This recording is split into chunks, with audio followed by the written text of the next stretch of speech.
اور آج کی حدیث جو ہے نا وہ میری فیوریٹ حدیث میں سے ہے. یہ میرا I'm sure آپ لوگوں کو بھی بہت اچھی لگتی ہوگی، جن لوگوں کو یہ یاد ہوگی، کیونکہ میں نے پہلے بھی آپ لوگوں کو کے ساتھ شیئر کی تھی کہ صحیح بخاری کی حدیث ہے 6502. حضرت ابو ہریرہ رضی اللہ عنہ بیان کرتے ہیں کہ رسول اللہ صلی اللہ علیہ وسلم نے فرمایا کہ اللہ سبحانہ تعالیٰ فرماتے ہیں کہ جس نے میرے ولی سے دشمنی کی اسے میری طرف سے اعلان جنگ ہے، اسے اللہ کی طرف سے اعلان جنگ ہے. اب بات یہ ہے کہ ہمیں کیسے پتہ چلے کہ کوئی اللہ کا ولی ہے؟ تو پھر آسان طریقہ کیا ہے کہ کسی کو بھی جس کو آپ دیکھیں اور آپ کو اللہ یاد آ جائے. یہ بڑی کمال کی بات ہوتی ہے.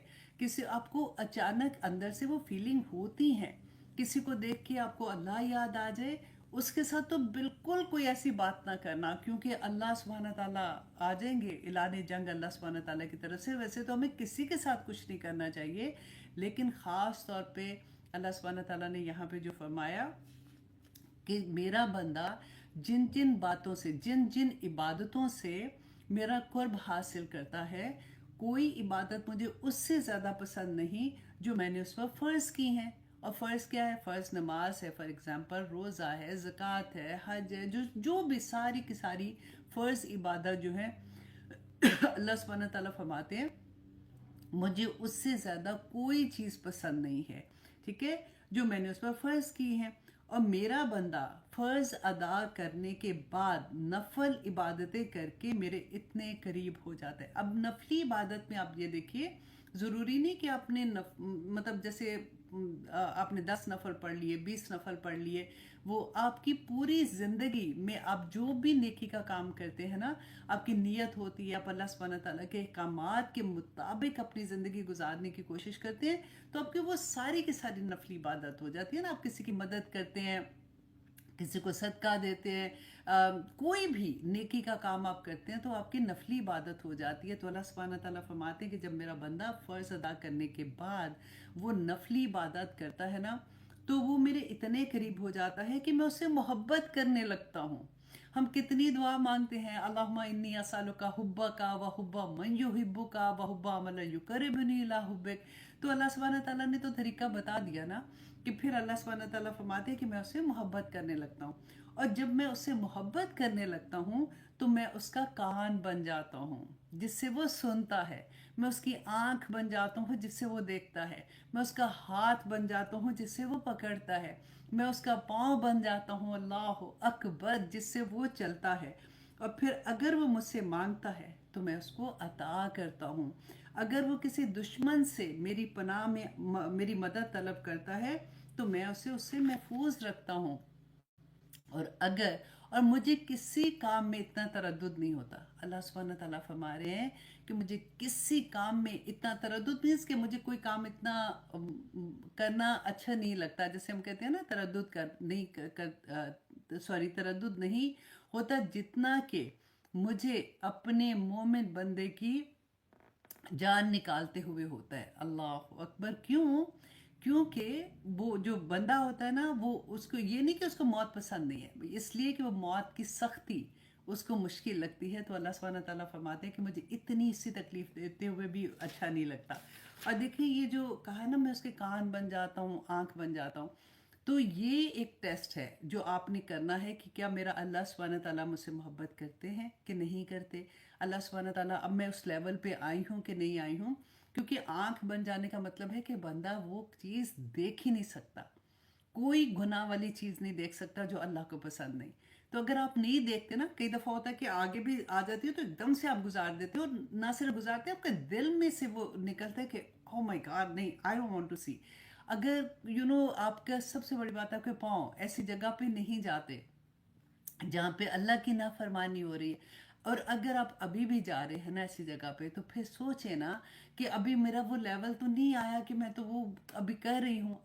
میں کتنی دفعہ آپ کو یہ ایک بات بتاتی ہوں، تھوڑی مشکل لگتی ہے لوگوں کو کہ جیسے مہندیوں پہ جانا، ایسی مہندی دیکھیں جہاں پہ عورتیں اکٹھی ہوتی ہیں نا، سارے مل کے خوشیاں منا رہے ہوتے ہیں، ڈھولکی بجاتے ہیں یا کچھ بھی جو بھی اس طرح کے وہ سانگز ان کے ہوتے ہیں جو خوشی کے ہوتے ہیں وہ کرتے ہیں، اس میں کوئی گناہ نہیں ہے، اس میں بلکہ انکریج کرتے ہیں کیونکہ رسول اللہ کی حدیث بھی ہے. لیکن جہاں پہ غیر محرم کے ساتھ مل کے، جیسے مرد اور عورتیں اکٹھے ہو کے، آج کل تو مہندیاں شادیاں ایسی ہو گئی ہیں کہ عورت دلہا دلہن بھی انٹر ہوتے ہیں تو سب سے پہلے دلہا دلہن کا ڈانس ہوتا ہے، پھر ان کے ماں باپ کے ڈانس ہوتے ہیں، پھر یہ سارا کچھ ہوتا ہے. تو یہ ساری خرافات جو ہوتی ہیں، آپ سوچیں کہ پھر آپ اس لیول پہ بھی نہیں ہیں.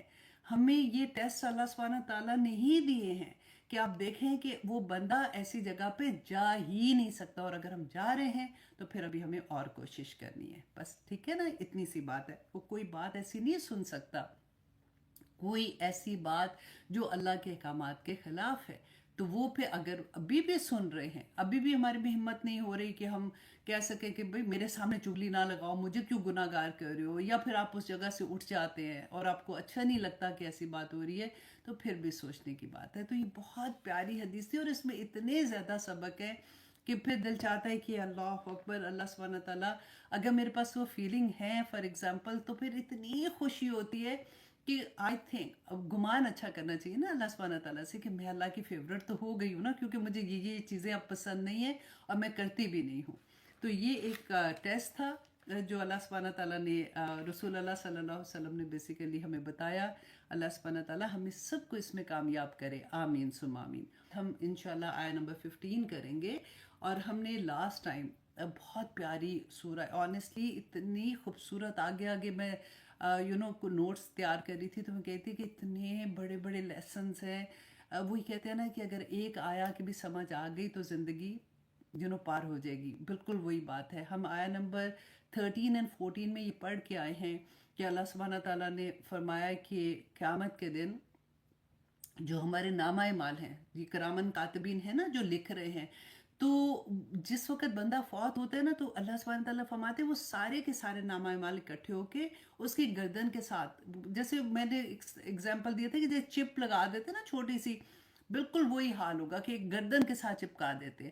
اور جب قیامت کے دن اس کو اللہ سبحانہ تعالیٰ فرمائیں اس کو نشر کریں گے، جیسے خبریں نشر ہوتی ہیں، ڈرامے نشر ہوتے ہیں نا، اسی طرح سے ہمارا پورا نامہ اعمال زندگی کا سب کے سامنے کھل جائے گا. اور اللہ سبحانہ تعالیٰ فرماتے ہیں کہ کہا جائے گا کہ اقرا کتابک، کہ تو پڑھ اپنی کتاب کو، کہ تو خود ہی کافی ہے اپنی کتاب کو پڑھنے کے لیے اور اپنا حساب خود لینے کے لیے. کیونکہ ہم کہتے ہیں نا اللہ سبحانہ تعالیٰ کے سامنے حساب دینا پڑے گا.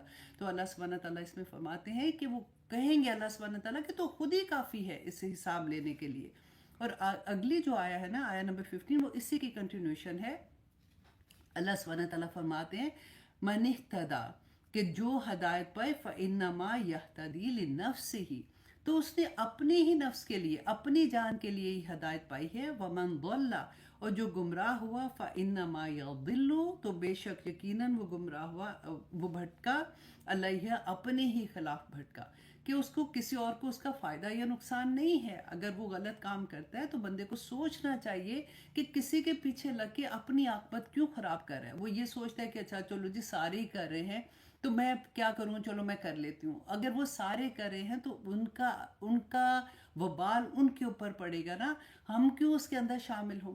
بیسیکلی یہاں پہ یہی بتایا جا رہا ہے. اور اللہ سبحانہ تعالیٰ فرماتے ہیں وَلَا تَزِرُ وَازِرَةٌ وِزْرَ أُخْرَى، کہ کوئی بوجھ اٹھانے والی کسی اور کا بوجھ نہیں اٹھائے گی. اللہ اکبر.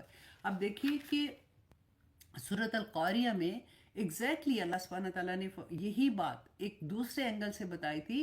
وَأَمَّا مَنْ ثَقُلَتْ مَوَازِينُهُ، کہ رہے وہ لوگ جن کا نامہ اعمال بھاری ہوگا نا، فَهُوَ فِي عِيشَةٍ رَاضِيَةٍ، کہ وہ خوشی میں اور راضی المطمئن اس دن ہوں گے.